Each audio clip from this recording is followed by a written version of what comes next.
காங்கிரஸ் கட்சியின் முன்னாள் அகில இந்திய தலைவரும் நாடாளுமன்ற உறுப்பினருமாகிய ராகுல் காந்தி தென் தமிழகத்தில் சுற்றுப்பயணம் மேற்கொண்டு தேர்தல் பரப்புரையில் ஈடுபட்டு வருகின்றார்.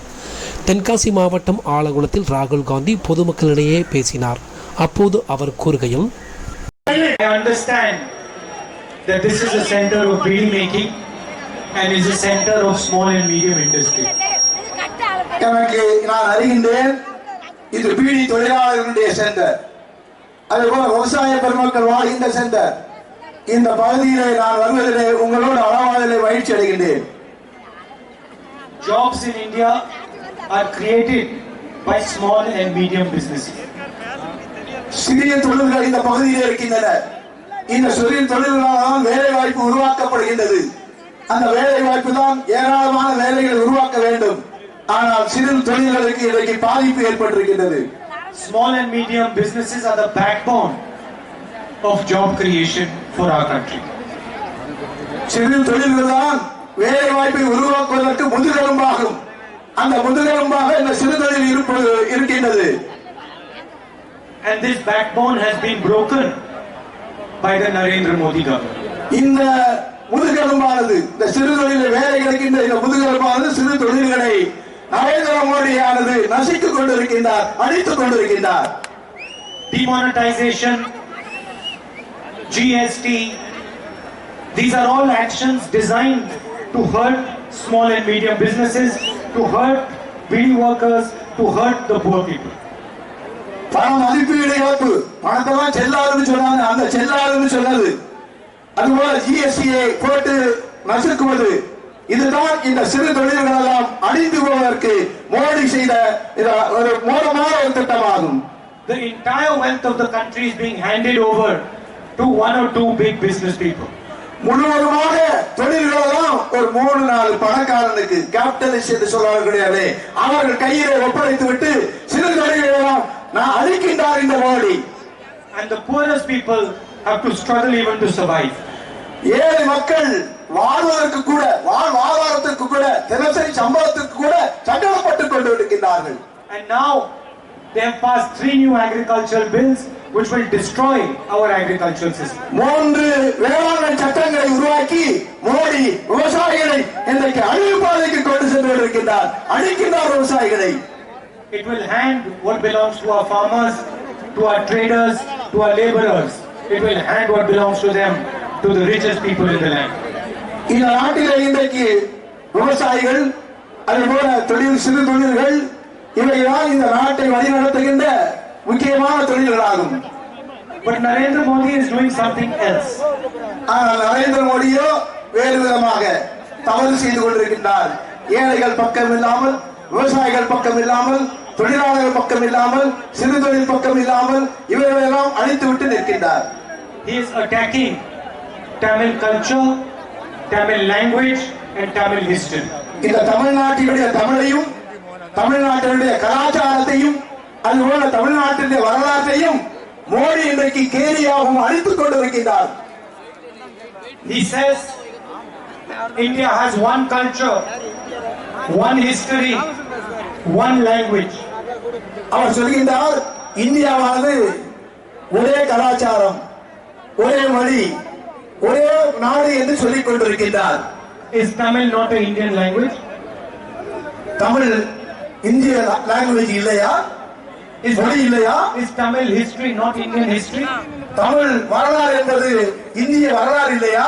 Is Tamil culture not Indian culture? தமிழுடைய கலாச்சாரம் இந்திய கலாச்சாரம் இல்லையா? According to Modi, no. According to Modi, only one culture is there in India. ஆனால் மோடி என்ன சொல்கின்றார் என்று சொன்னால், இந்தியாவிலே ஒரே கலாச்சாரம் தான், ஒரே மதம் தான், ஒரே மொழிதான் இருக்க வேண்டும் என்று ஒரு தவறான கொள்கையை கொண்டிருக்கின்றார். And I am very disappointed by the Chief Minister of Tamil Nadu. Tamil Nadu முதலமைச்சர் பார்த்து நாங்கள் இன்றைக்கு நாம் ஏமாற்றம் அடைந்திருக்கின்றோம். Instead of standing up to Narendra Modi, அவர் நரேந்திர மோடியினுடைய அருகிலே சாய்ந்து கொண்டிருக்கின்றார். instead of questioning Narendra Modi, மோடியை கேள்வி கேட்பதற்கு பதிலாக he has surrendered to Narendra Modi. அவரோடு இன்றைக்கு அவர் இணைந்து விட்டார்.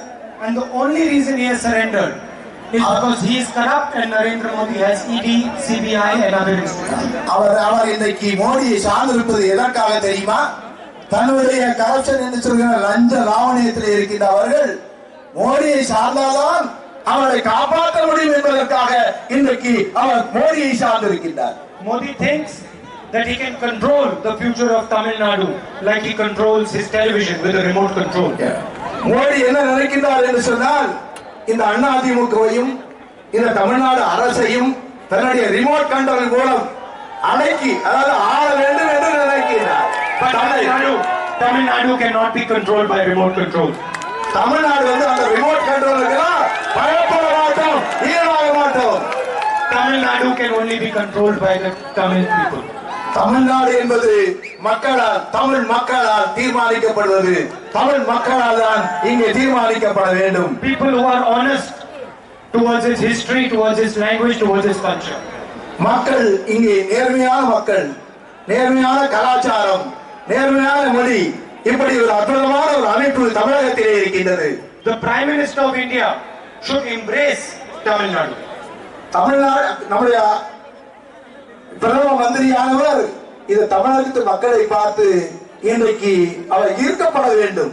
He should appreciate Tamil history, Tamil culture, Tamil language. இந்த தமிழ் மொழியையும் தமிழ் கலாச்சாரத்தையும் தமிழ் மக்களையும் அதுபோல தமிழகத்தினுடைய அமைப்பையும் பார்த்து மோடி என்ன செய்ய வேண்டும்? பாராட்ட வேண்டும். He should do that to every single Indian state. அவர் ஒவ்வொரு மாகாணங்களுக்கும், இந்திய மாகாணங்கள் பல்வேறு மொழி பேசும் மாகாணங்களுக்கு ஒவ்வொரு மாகாணத்தையும் அங்கே ஒவ்வொரு மாகாணத்தையும் அவர் இங்கே என்ன செய்ய வேண்டும்? மதிக்க வேண்டும். And that is the type of government that we want in Tamil Nadu. அது போன்ற ஒரு அரசு இந்த தமிழகத்திலே வர வேண்டும். A government that helps the poorest people, helps the BD workers, helps the small and medium businesses. ஒரு அரசாங்கம் என்பது எப்படி இருக்க வேண்டும் என்று சொன்னால் ஏழைகளுக்கு உதவுவதாக, பீடி தொழிலாளர்களுக்கு உதவுவதாக, விவசாய தொழிலாளர்களுக்கு உதவுவதாக, இப்படிப்பட்ட அரசுதான் நல்ல அரசாகும். காமராஜர் ஆட்சி போல. If you look behind this phone, you will see made in China. இப்பொழுது நீங்கள் எங்கே பார்த்தாலும் கையில் கைபேசி வைத்திருக்கிறீர்கள் சொன்னால் சைனாவிலே செஞ்சதாக இருக்கின்றது. If you look below your shoes, you will see made in China. உங்க செருப்பை பார்த்தாலும் கூட அதுவும் சைனா, மேட் இன் சைனா என்று சொல்லப்பட்டிருக்கின்றது. Behind the shirt, you will see made in China. நீங்க சட்டையை பார்த்தாலும் கூட அந்த சட்டை கூட சீனாவில் செஞ்ச சட்டை என்று இன்றைக்கு நம் நாட்டிலே இருக்கின்றது. I want to see made in India, made in Tamil Nadu behind this telephone. நான் எதை விரும்புகிறேன் என்று சொன்னால் நான் விரும்புவதெல்லாம் இந்தியாவிலே செய்யப்பட்ட செருப்பு, இந்தியாவிலே செய்யப்பட்ட போன், அதுபோல தமிழகத்திலே செய்யப்பட்ட போன், தமிழகத்திலே உருவாக்கப்பட்ட பொருட்கள் என்று சொல்வதைத்தான் நான் விரும்புகின்றேன் என்று ராகுல் சொல்கிறார். And this can easily be done by the youngsters of Tamil Nadu. இது இளைஞர்களால் தான் இந்த நிலையை உருவாக்க முடியும். If only the government of Tamil Nadu supports them and builds them up. If only the government of Tamil Nadu supports them and builds them up.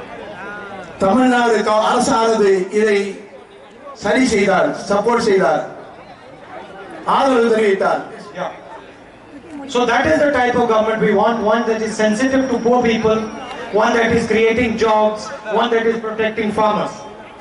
ஒரு அரசாங்கம் என்பது நமக்கு பாதுகாப்பு கொடுக்கப்பட வேண்டும், இந்த உணர்வை கொண்டிருக்க வேண்டும், ஏழைகள் உணர்வை கொண்டிருக்க வேண்டும், மக்களுக்கு பாதுகாப்பு கொடுக்கும் அரசாக இருந்தால்தான் ஏற்றுக்கொள்ள முடியும். I'd like to thank all of you for coming here and listening to me so nicely. இந்த வெளியிலும் நீங்கள் ராகுல் காந்தி அவருடைய நிகழ்ச்சிக்கு இங்கே வந்தமைக்காக நான் உங்களுக்கு, தாய்மார்களுக்கு, பெரியவர்களுக்கு, இளைஞர்களுக்கு நன்றியை தெரிவித்துக் கொள்கிறேன். Nandri. நன்றி, வணக்கம்.